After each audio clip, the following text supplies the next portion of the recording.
विधानसभा निवडणुकीपूर्वी महायुती सरकारने महिलांना दरमहा 2100 रुपये देण्याचे आश्वासन दिले होते। मात्र या अर्थसंकल्पात लाडक्या बहीण योजनेचा उल्लेख सुद्धा नाही। तसेच शेतकऱ्यांसाठी सरकारने कोणतीही ठोस विचार केलेला नाही।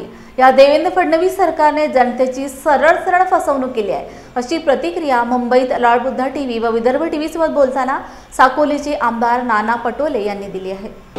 महाराष्ट्राच्या जनतेला फसवल्याशिवाय दुसरं काहीच या लोकांनी केलं नाही। यांनी शेतकऱ्यांना फसवलं, कारण शेतकऱ्यांचं कर्ज माफ करण्याची कुठेही भूमिका याच्यामध्ये नाही।